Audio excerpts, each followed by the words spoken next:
Hello दोस्तों, जय माता दी। मेरा और मेरे एएस म्यूजिकल ग्रुप में आप सभी का बहुत बहुत स्वागत है। तो एक मैं बहुत ही प्यारा गीत लेके आई हूँ। जैसा होगा आप लोग कमेंट में ज़रूर बताइएगा। तो एक पत्नी अपने पति से क्या कहती है।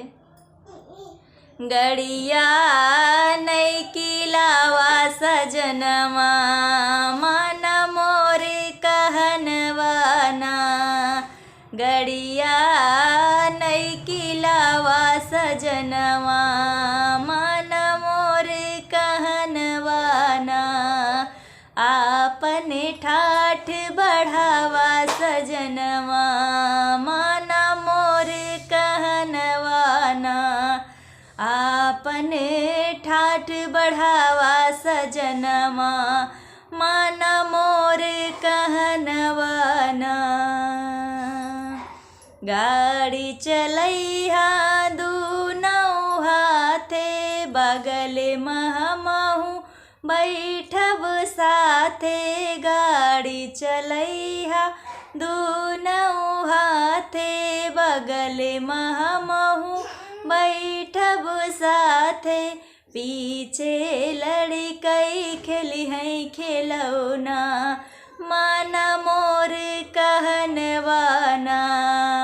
पीछे लड़कई खेली हैं खिलौना, मन मोर कहनवाना। गड़िया नैकी लावा सजनवा, मन मोर कहनवाना। आपने ठाठ बढ़ावा सजनवा, मन मोर कहनवाना। जहाँ सड़क पई भीड़ देखाए, गाड़ी चलैहा ब्रेक लगाए। जहाँ सड़क पे भीड़ देखाए, गाड़ी चलैहा ब्रेक लगाए।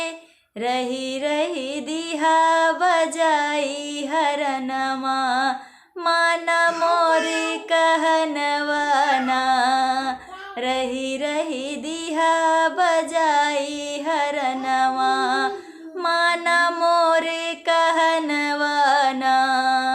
गड़िया नैकी लावा सजनवा, मन मोर कहनवाना। अपने ठाठ बढ़ावा सजनवा, मन मोर कहनवाना।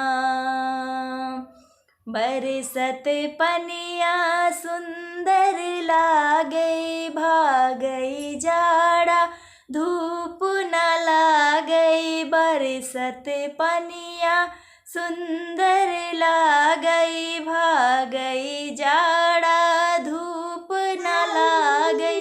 ऐसी ठंडा करई बदनवा, मन मोर कहनवाना।